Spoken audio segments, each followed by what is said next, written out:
आज आप लोग को पढ़ना है ब्लड प्लेटलेट्स मतलब रक्त बिंबाणु कोशिका।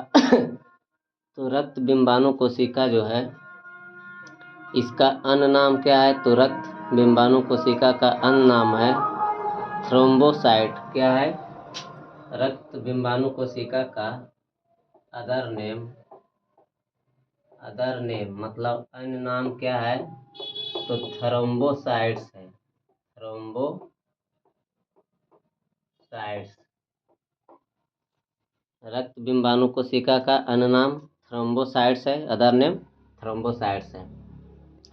तो ब्लड प्लेटलेट्स क्वांटिटी में कितना होना चाहिए हमारे शरीर में? तो क्वांटिटी में हमारे शरीर में ब्लड प्लेटलेट्स कितना होना चाहिए? तो 4.5 से 5.5 लाख, 4.5 से 5.5 लाख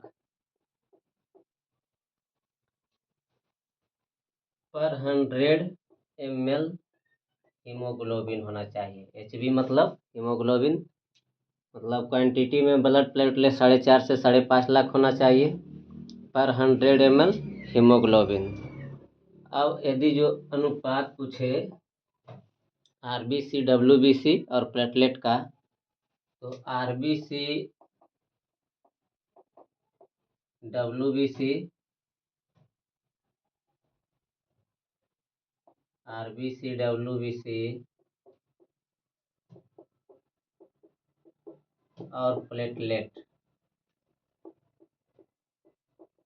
प्लेटलेट्स इस सब का यदि जो अनुपात पूछे तो क्या होगा? तो 600:1:40 होगा। RBC WBC प्लेटलेट का अनुपात कितना होगा? 600:1:40। अब फीमेल में कितना इसका फॉर्मेशन के मतलब कहाँ होता है, मतलब इसका निर्माण कहाँ होता है? प्लेटलेट्स का फॉर्मेशन कहाँ होता है प्लेटलेट का? तो प्लेटलेट का भी निर्माण कहाँ होगा? अस्थिमज्जा में होगा, क्योंकि जब ब्लड का निर्माण बोन मैरो में होता है मतलब अस्थिमज्जा में होता है, और ब्लड में RBC WBC प्लेटलेट पाया जाता है, तो प्लेटलेट का भी तो निर्माण बोन मैरो में ही होगा, अस्थिमज्जा में ही। प्लेटलेट का जीवन काल, ब्लड प्लेटलेट जो है इसका जीवन काल कितना होता है? मतलब लाइफ स्पेन मतलब जीवन काल कितना होता है? तो 8 से 10 दिन होता है इसका जीवन काल। प्लेटलेट जो है उसका जीवन काल 8 से 10 दिन होता है। और इसका मृत्यु कहाँ होता है प्लेटलेट का? तो प्लेटलेट का मृत्यु ब्लड में ही हो जाता है। किस में होता है? ब्लड में। और इसका आकार क्या है? तो प्लेटलेट का जो है ब्लड प्लेटलेट, इसका आकार क्या होता है? शेप मतलब आकार क्या होता है? तो आकार है जो इसका निश्चित नहीं है, नॉट फिक्स्ड, मतलब निश्चित नहीं है, मतलब प्लेटलेट का आकार है जो अनिश्चित है। और प्लेटलेट का कार्य क्या है? फंक्शन। प्लेटलेट का कार्य क्या है मतलब फंक्शन क्या है? तो ब्लड प्लेटलेट जो है इसका फंक्शन यानी कि कार्य जो है ब्लड क्लॉटिंग करना, ब्लड का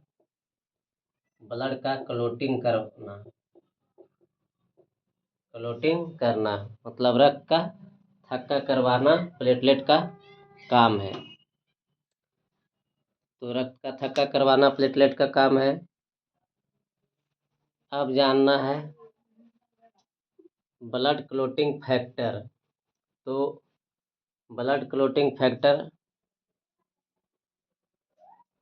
ब्लड क्लॉटिंग का मतलब प्लेटलेट का काम क्या है? तो फंक्शन क्या है मतलब कार्य क्या है? तो ब्लड का क्लॉट करवाना मतलब रक्त का थक्का करवाना।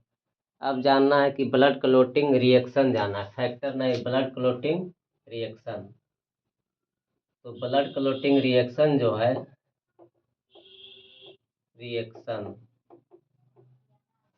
ब्लड क्लॉटिंग रिएक्शन मतलब रक्त का थक्का जमने की क्रिया। तो रक्त का थक्का जमने की क्रिया मतलब रक्त कैसे जमता है, किस प्रकार जमता है, वो क्रिया के बारे में जानना है।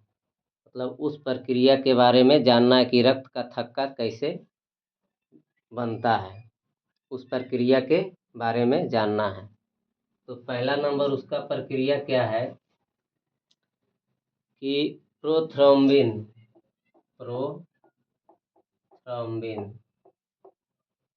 प्रोथ्रोम्बिन नामक प्रोटीन होता है। ठीक, तो प्रोथ्रोम्बिन नामक प्रोटीन जो है यह नॉन एक्टिव होता है। नॉन एक्टिव मतलब सक्रिय नहीं होता है। प्रोथ्रोम्बिन प्रोटीन जो है सक्रिय नहीं होता है, लेकिन यह प्रोथ्रोम्बिन प्रोटीन जो है कैल्शियम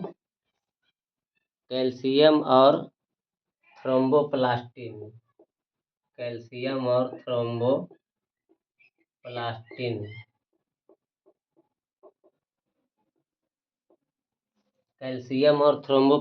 की उपस्थिति में क्या करता है कि थ्रोम्बिन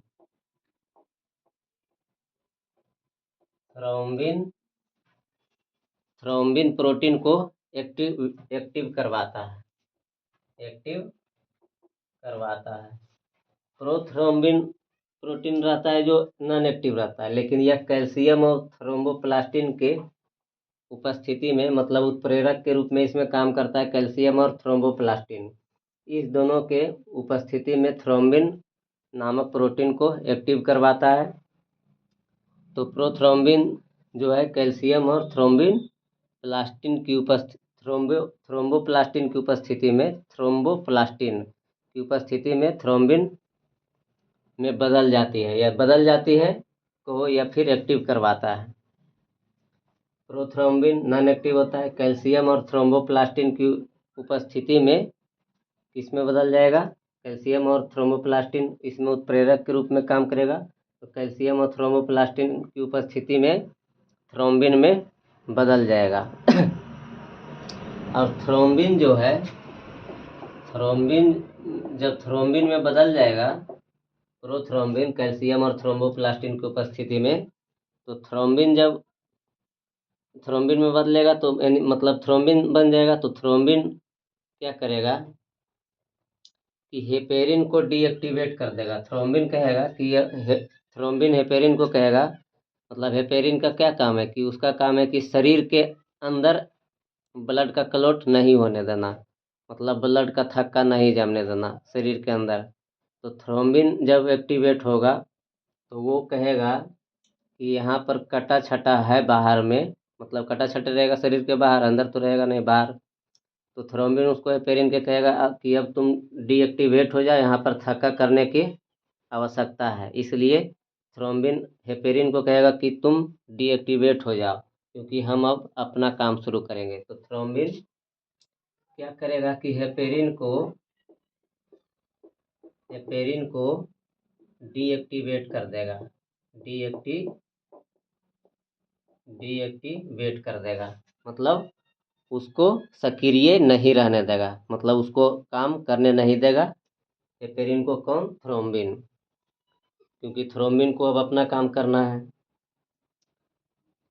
तो थ्रोम्बिन अपना काम करेगा कहाँ? बाहर में काम करता है, बाहर में थक्का जमाता है।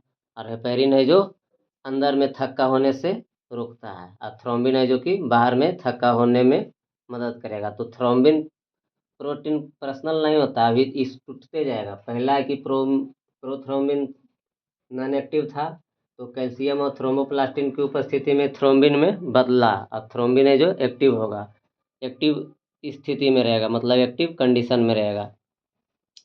और थ्रोम्बिन हेपेरिन को डीएक्टिवेट करवा देगा, मतलब उसको कहेगा तुम शांत हो जाओ, मतलब तुम अपना काम करना बंद कर दो।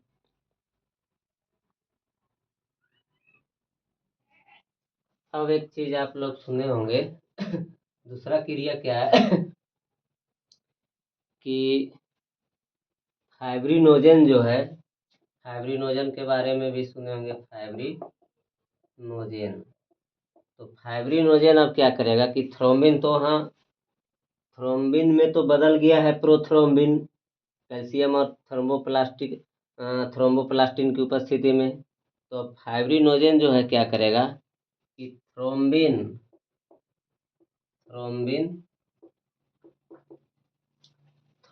और पेप्सिन की उपस्थिति में,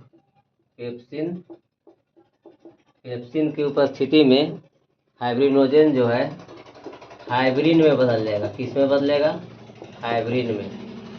फाइब्रिनोजेन क्या करेगा? वहाँ पर तो थ्रोम्बिन में बदल चुका था प्रोथ्रोम्बिन, और थ्रोम्बिन अब यहाँ आएगा, और थ्रोम्बिन पहले यहाँ आने से पहले यहाँ गया, और थ्रोम्बिन क्या करेगा? हेपेरिन को डीएक्टिवेट करवा देगा। उसके बाद है कि फाइब्रिनोजेन, थ्रोम्बिन फिर यहाँ आएगा, और थ्रोम्बिन, तो फाइब्रिनोजेन है जो थ्रोम्बिन और पेप्सिन की उपस्थिति में फाइब्रिन बनाएगा। क्या बनाएगा? फाइब्रिन। और फाइब्रिन क्या होता है? तो रेशेदार प्रोटीन होता है। फाइब्रिन क्या होता है? रेशेदार प्रोटीन। अब जब फाइब्रिन बन जाएगा तो फाइब्रिन क्या करेगा कि अपने साथ,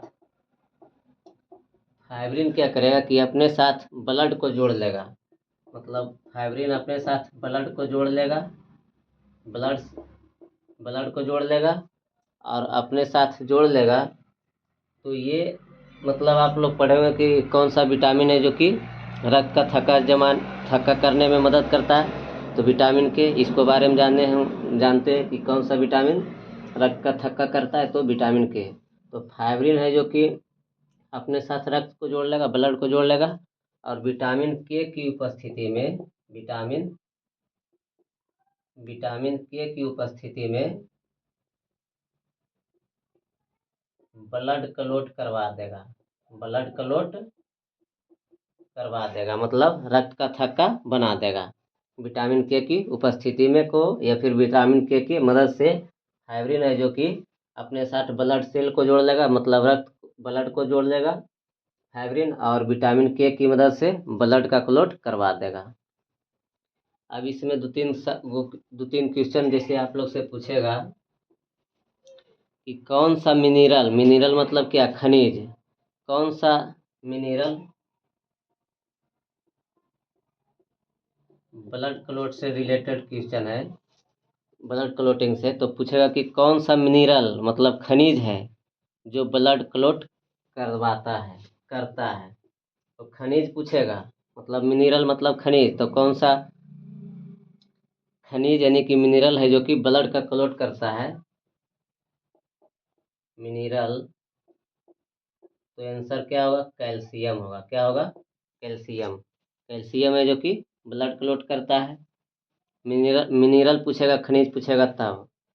लेकिन यदि जो पूछेगा कि कौन सा ब्लड सेल्स है जो रक्त का थक्का जमाता है, मतलब ब्लड क्लॉट करवाता है, ब्लड सेल्स मतलब रक्त की कौन सी कोशिका है जो रक्त का थक्का करवाता है। तो आंसर क्या होगा? प्लेटलेट्स। ब्लड प्लेटलेट्स हो या प्लेटलेट्स। और यदि जो पूछेगा कि कौन सा विटामिन है जो कि ब्लड का क्लॉट करवाता है, कौन सा विटामिन है जो कि ब्लड का क्लॉट करवाता है, तो आपका आंसर क्या होगा? कि कौन सा विटामिन ब्लड का क्लॉट करवाता है? तो आंसर होगा विटामिन के। अब पूछेगा यदि जो कि ब्लड क्लॉटिंग वाली मेन प्रोटीन कौन है। ब्लड क्लॉटिंग वाली मेन प्रोटीन मतलब ब्लड का क्लॉट करने वाला मेन प्रोटीन कौन है? मेन प्रोटीन, ब्लड का क्लॉट करने वाला मेन प्रोटीन कौन है? तो आंसर होगा क्या? फाइब्रिनोजन। क्या होगा? फाइब्रिनोजेन। इंग्लिश में इसको फाइब्रिनोजेन बोलते हैं, लेकिन हिंदी में फिब्रिनोजेन भी बोला जाता है। तो कौन सा मेन प्रोटीन है जो कि ब्लड का क्लॉट करवाता है? तो फाइब्रिनोजन। अब पूछेगा कि ब्लड का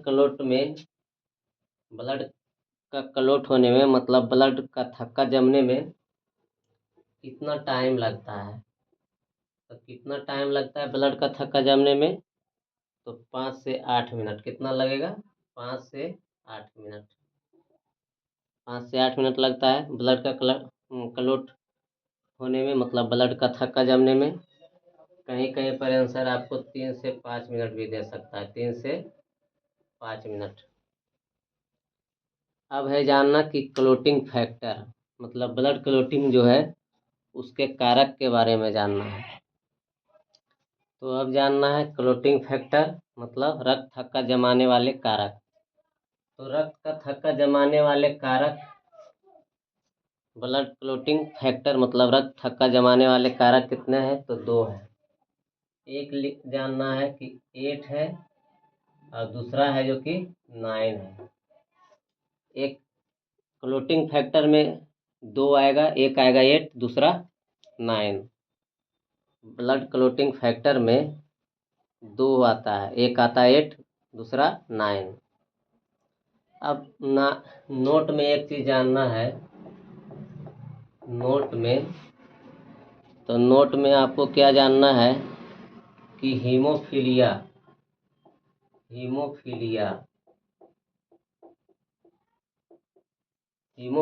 एक बीमारी है जो किसी भी व्यक्ति के शरीर में बाय बर्थ होता है। बाय बर्थ मतलब जन्मजात होता है, उसको जन्म के साथ ही हीमोफीलिया बीमारी होता है किसी भी व्यक्ति के, जो कि जेनेटिक डिजीज इसको कह सकते हैं।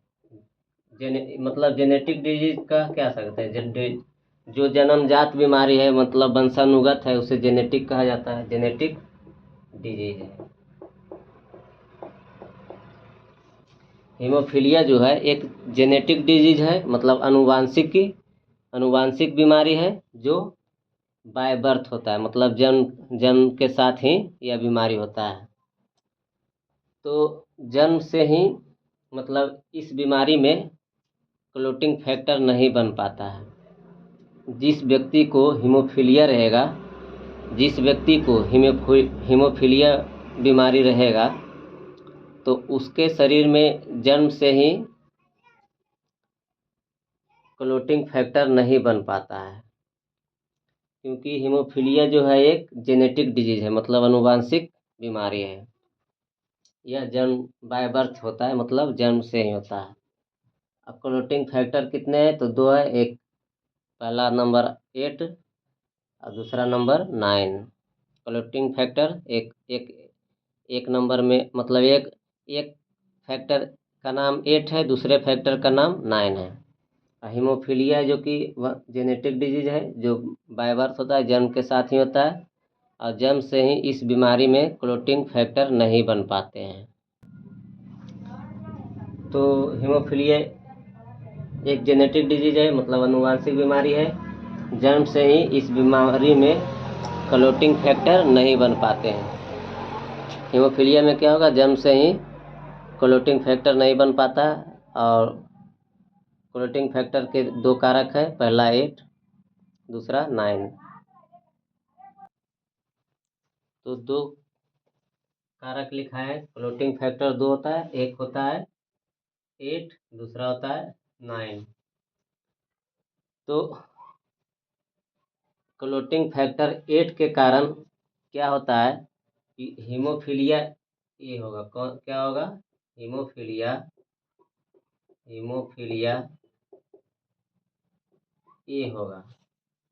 फैक्टर 8 के कारण हीमोफीलिया ए होता है और फैक्टर 9 के कारण हीमोफीलिया बी होगा। फैक्टर 8 के कारण हीमोफीलिया ए होगा और फैक्टर 9 के कारण हीमोफीलिया बी होगा। तो हीमोफीलिया जो यह बीमारी है सबसे पहले क्वीन विक्टोरिया में देखा गया था। क्वीन विक्टोरिया में हीमोफीलिया सबसे पहली बार मिला था। तो ये जो हीमोफीलिया क्वीन विक्टोरिया क्या थी, मतलब रॉयल फैमिली की थी। तो रॉयल फैमिली की थी मतलब शाही परिवार की थी, तो इसीलिए हीमोफीलिया को भी रॉयल डिजीज नाम दे दिया गया है। रॉयल डिजीज मतलब शाही बीमारी नाम दे दिया गया है हीमोफीलिया को। तो हीमोफीलिया में क्या होता है, ब्लड का क्लॉट नहीं बनता है, नो ब्लड क्लॉट मतलब ब्लड का क्लॉट नहीं बनता या देरी से बनता है। तो फैक्टर 8 के कारण हीमोफीलिया ए होता है और फैक्टर 9 के कारण हीमोफीलिया बी होता है। और सबसे पहले हीमोफीलिया किस में देखा गया था? तो क्वीन विक्टोरिया में। और क्वीन विक्टोरिया क्या थी? रॉयल फैमिली की थी। तो रॉयल फैमिली की थी, इसलिए रॉयल मतलब शाही परिवार की थी, इसीलिए हीमोफीलिया को रॉयल डिजीज नाम दे दिया गया है, शाही बीमारी नाम दे दिया गया है। हीमोफीलिया में नो ब्लड क्लॉट होता है, मतलब ब्लड का थक्का नहीं जमता या फिर देरी से जमता है। अब है disease of platelets. Platelet disease of platelets. Platelets मतलब प्लेटलेट्स के कारण होने वाली बीमारी। तो पहला नंबर है कि यदि जो प्लेटलेट कम रहा, तो जब प्लेटलेट कम रहेगा तो क्या होगा? थक्का नहीं जम पाएगा, सीधे कि ब्लड का थक्का नहीं जम पाएगा, तो सीधे होगा नो ब्लड क्लॉट। यदि जो ब्लड अथी प्लेटलेट कम रहा तो रक्त का थक्का नहीं बन पाएगा, इसलिए नो ब्लड क्लॉट होगा, मतलब रक्त का थक्का नहीं जमेगा। और यही यदि जो प्लेटलेट ज़्यादा हो गया, यदि जो ज़्यादा रहेगा प्लेटलेट, तो क्या होगा? थ्रोम्बोसिस। क्या होगा? थ्रोम्बोसिस। यदि जो कम रहेगा तब तो ब्लड का थक्का ही नहीं जमेगा, ब्लड का थक्का ही नहीं जम पाएगा। और यदि जो ज़्यादा हो जाएगा तो फिर क्या होगा? थ्रोम्बोसिस होगा, जो कि शरीर के अंदर ब्लड का क्लोट ब्लड क्लोट बन पाता है। क्या होता है कि थ्रोम्बोसिस मतलब क्या होगा कि ब्लड प्लेटलेट कम होने पर थक्का ही नहीं जमेगा, तो वो भी घाटा है शरीर के लिए। थक्का नहीं जम बनेगा तब तो मतलब कहीं कटे छटेगा। प्लेटलेट कम रहने से अगर जो कहीं कटे छटेगा तो वहाँ पर रक्त है जो कि मतलब खून है जो बहता रहेगा, क्योंकि थक्का नहीं बन पाएगा कम रहने से, प्लेटलेट के कम रहने से थक्का नहीं बन पाएगा तो खून बहता रहेगा लगातार, तो उससे भी हानि है। और यदि जो ज़्यादा हो जाएगा तो थ्रोम्बोसिस हो जाएगा। थ्रोम्बोसिस मतलब क्या हुआ कि शरीर के अंदर ब्लड का क्लॉट बन जाएगा। शरीर के अंदर जितने भी जो भी खून है अंदर में, वो मतलब जम जाएगा। क्या होगा? जम जाएगा, ब्लड का क्लॉट बन जाएगा, मतलब जम जाएगा शरीर के अंदर सारे खून। तो वही होगा कि ज़्यादा हो जाने से प्लेटलेट थ्रोम्बोसिस हो जाएगा। थ्रोम्बोसिस में क्या होता है कि शरीर में जितना भी खून है सभी का क्लॉट बन जाएगा, मतलब थक्का बन जाएगा। तो वो भी घटा है। जब थक्का बन जाएगा तो क्या होगा? हर जगह खून शरीर के अंदर जम जाएगा, मतलब कैंसर हो जाएगा। हर जगह खून जम जाएगा तो क्या होगा? ऑक्सीजन का परिवहन नहीं होगा, परिवहन नहीं जब होगा, और ऑक्सीजन तो हमारे शरीर में हर हर अंग को चाहिए, तो जब ऑक्सीजन नहीं मिल पाएगा तो वैसे भी आदमी मर जाएगा। मतलब शरीर में हर अंग को ऑक्सीजन हर वक्त मतलब चाहिए। और यदि जो ब्लड इधर उधर परिसंचरण करते रहता है तब ऑक्सीजन हमेशा जाते रहता है। यदि जो नहीं जा पाएगा, थक्का हो जाएगा, तो ऑक्सीजन नहीं जाएगा तो वो व्यक्ति वैसे भी मर जाएगा। इसलिए ज़्यादा होना भी हानिकारक है और कम होना भी हानिकारक है। ज़्यादा होने से थ्रोम्बोसिस होगा। थ्रोम्बोसिस मतलब शरीर के अंदर जितना भी ब्लड है सब जहाँ रहेगा वहीं पर थक्का बन जाएगा। अब नोट में एक चीज़ जानना है कि डेंगू डेंगू जो होता है, डेंगू जो बीमारी होता है, मतलब डेंगू जो काटता है, तो डेंगू जो है ये इसमें क्या होता है कि प्लेटलेट मतलब मच्छर जब काटता है तो डेंगू जब किसी को मतलब हो जाता है तो उसमें क्या होता है? ब्लड प्लेटलेट कम हो जाता है। ब्लड प्लेटलेट ब्लड प्लेटलेट कम हो जाता है। ब्लड प्लेटलेट कम हो जाता है, इसीलिए कहा जाता है कि उसको कीवी खिलाओ। जिसको डेंगू हुआ उसको कीवी खिलाओ, नहीं तो बकरी का दूध पिलाओ, नहीं तो क्या चीज़ पपीता खिलाओ, ये सब बोला जाता है। इसलिए डेंगू में क्या होता है? प्लेटलेट कम हो जाता है। अब जानना है कि एस्पिरिन नाम का एक दवाई, एक एस्पिरिन मतलब इसको इसे ही जान लेना है एस्पिरिन जो है एक दवाई होता है। तो एस्पिरिन क्या करता है कि गाढ़े खून को पतला कर देता है। क्या करता है? गाढ़े खून को पतला कर देता है, पतला करता है। इसीलिए यदि जो कोई व्यक्ति को डेंगू हुआ है, तो डेंगू हुआ है इसका मतलब प्लेटलेट उसके शरीर में कम है, और प्लेटलेट कम है इसका मतलब है कि उसका खून पतला हुआ है, पतला हो गया। प्लेटलेट का कम होना मतलब खून का पतला होना। और प्लेटलेट अगर यदि जो ज़्यादा रहेगा तो मतलब नॉर्मल जितना होना चाहिए उतना रहेगा तो खून समान स्थिति में रहेगा। और यदि जो ज़्यादा हो जाएगा तो फिर तो गाढ़ा हो जाएगा, गाढ़ा होते होते जम जाएगा। लेकिन यदि जो नॉर्मल रहेगा प्लेटलेट तो खून मतलब थोड़ा गाढ़ा रहेगा, नॉर्मल गाढ़ा रहेगा जितना रहना चाहिए। लेकिन यदि जो प्लेटलेट कम हो जाता है, डेंगू होता है तो इसमें क्या होता है, प्लेटलेट कम होता है। प्लेटलेट कम हुआ इसका मतलब खून पतला होता है। और खून तो वैसे भी पतला था, लेकिन उसको जिस व्यक्ति को हुआ था डेंगू उसको और एस्पिरिन दे दिया। तो एस्पिरिन है कि क्या करता है, गाढ़े खून को और पतला कर देता है।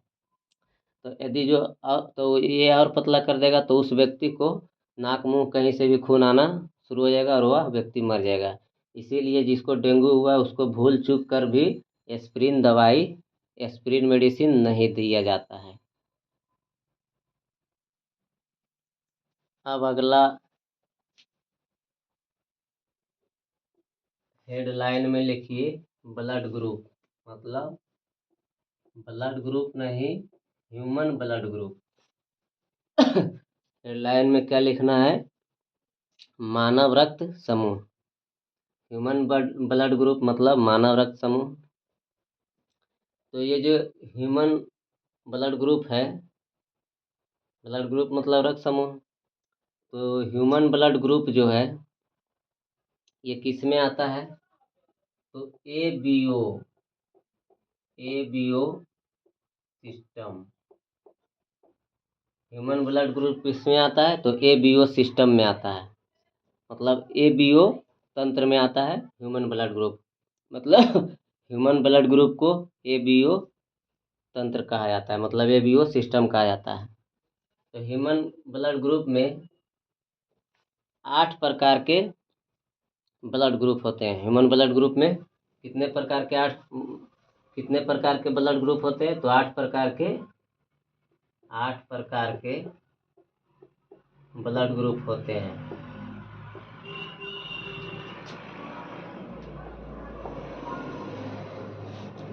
ह्यूमन ब्लड में 8 प्रकार के ब्लड ग्रुप होते हैं।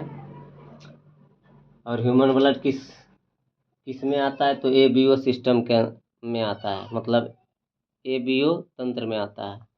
और ह्यूमन ब्लड ग्रुप को 8 प्रकार में बांटा गया है, 8 प्रकार में बांटा गया है। तो कौन कौन है? तो A positive, B positive, A B positive और ओ पॉजिटिव। और दूसरा नंबर इधर A negative, B negative, A B negative, O negative.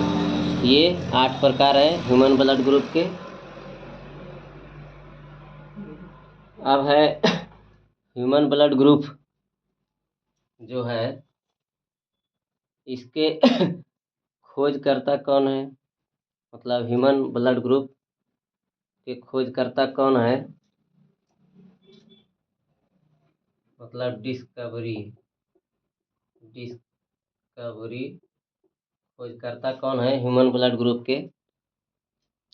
तो ह्यूमन ब्लड ग्रुप को 1901 में, कब? 1901 में ह्यूमन ब्लड ग्रुप को 1901 में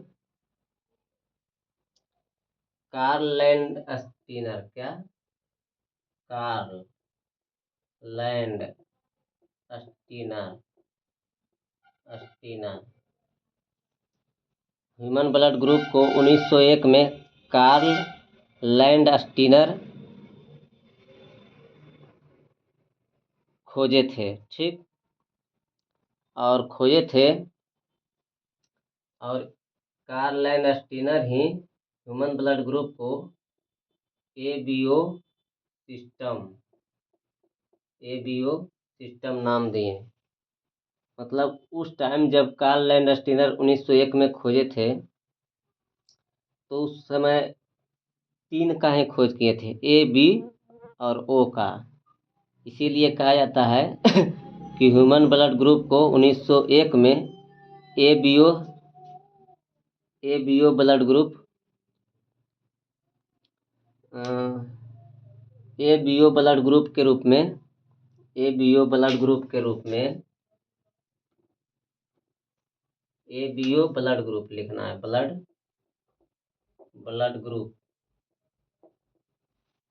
ब्लड ग्रुप के रूप में कार्ल लैंडस्टीनर ने खोजा। ह्यूमन ब्लड ग्रुप को 1901 में एबीओ ब्लड ग्रुप के रूप में कौन खोजे थे? तो कार्ल लैंडस्टीनर ने। इसको चलते इन्हें कार्ल लैंडस्टीनर को 1930 में नोबेल प्राइज मिला था। कहीं पर 1901 के जगह 1900 भी दे देता है, कहीं कहीं किताब में 1900 भी दे देता है। तो 1900 या 1901 रहे तो दोनों में से ही कोई आंसर होगा। तो एबीओ ब्लड ग्रुप का खोज 1901 रहे दिया हुआ, या फिर 1900 रहे, तो दोनों में से कोई एक आंसर मानना है। मतलब पहला आंसर 1901 ही होगा, दूसरा आंसर 1900 होगा।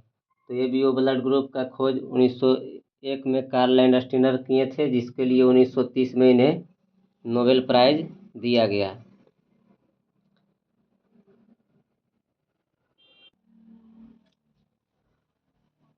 तो कार्ल लैंडस्टीनर 1901 में खोजे थे। उस टाइम तो 3 ब्लड ग्रुप का ही खोज किए थे, लेकिन बाद में क्या हुआ, एड्रियानो अस्टरली एड्रियानो अस्टरली अस्टरली और एड्रियानो अस्टरली और अल्फ्रेड वॉन और अल्फ्रेड वॉन डी कास्टले। कौन? De Castello de कास्टेला।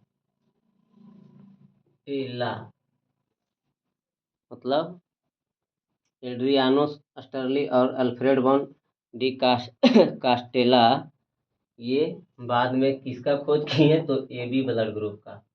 किसका? एबी ब्लड ग्रुप का। ये दोनों मिलकर खोज किए, लेकिन कार्ल लैंडस्टीनर 1901 में केवल एबीओ ब्लड ग्रुप का खोज किए थे, और बाद में एड्रियानो अस्टरली और Alfred von de Castello AB blood group का खोज किए। लेकिन ऐसे ये दोनों के बारे में पूछा नहीं जाता है।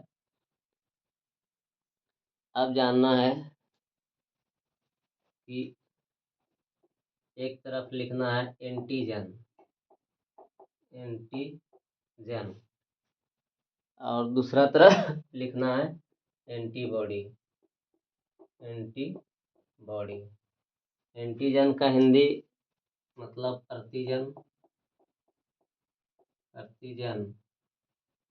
एंटीबॉडी का हिंदी प्रतिरक्षी। एंटीजन मतलब प्रतिजन और एंटीबॉडी मतलब प्रतिरक्षी। तो एंटीजन और एंटीबॉडी ये दोनों ग्लाइकोप्रोटीन से बने होते हैं। एंटीजन और एंटीबॉडी जो है ये दोनों किससे बने होते हैं? तो ग्लाइकोप्रोटीन से बने होते हैं।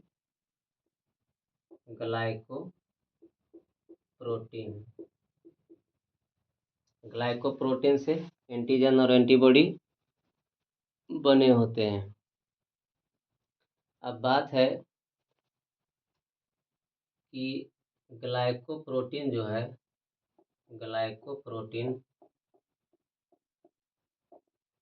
ग्लाइकोप्रोटीन अगर जो आरबीसी आरबीसी के सरफेस एरिया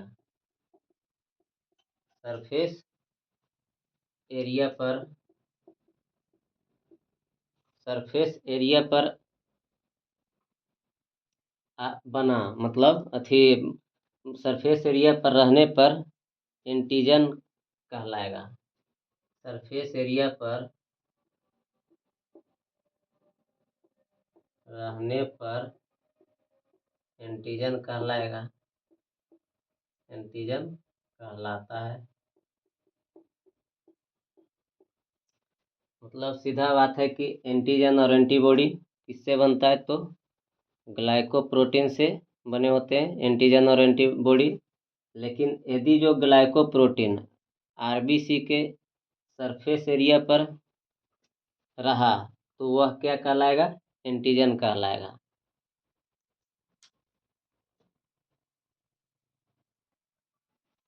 दूसरी तरफ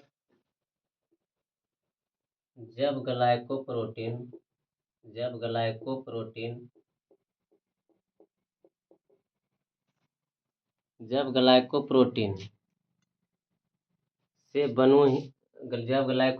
से बनी हुई स्ट्रक्चर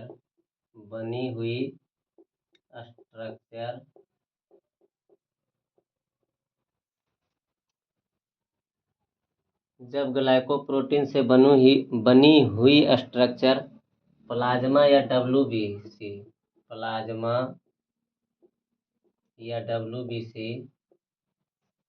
डब्ल्यूबीसी पर हो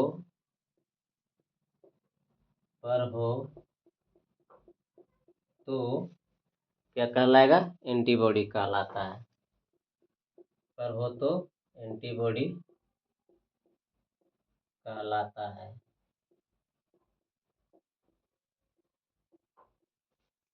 तो क्या है कि ग्लाइकोप्रोटीन आरबीसी के सरफेस एरिया पर रहेगा तो एंटीजन कहलाएगा, लेकिन जब ग्लाइकोप्रोटीन से बना हुआ स्ट्रक्चर या मतलब ग्लाइकोप्रोटीन प्लाज्मा या डब्ल्यूबीसी पर होगा तो क्या, एंटीबॉडी कहलाएगा। अब बात है कि एंटीजन कितने प्रकार के होते हैं, तो एंटीजन है जो 2 प्रकार का होता है। एक होता है ए, एक होता है बी। एंटीजन कितने प्रकार के होता है, तो 2 प्रकार के। एंटीजन एक ए होता है, दूसरा बी होता है। एंटीजन 2 प्रकार के होता है, पहला एंटीजन ए, दूसरा एंटीजन बी। अब एंटीबॉडी कितने प्रकार के होता है, तो एंटीबॉडी भी जो है, एंटीबॉडी ये भी 2 प्रकार के होता है। एंटीबॉडी भी 2 प्रकार के होता है, पहला होता है ए, दूसरा होता है बी। एंटीबॉडी भी 2 प्रकार के होता है, पहला ए, दूसरा बी। अब आगे हम लोग जानेंगे अगले क्लास में, इससे आगे अब अगला क्लास में बताया जाएगा।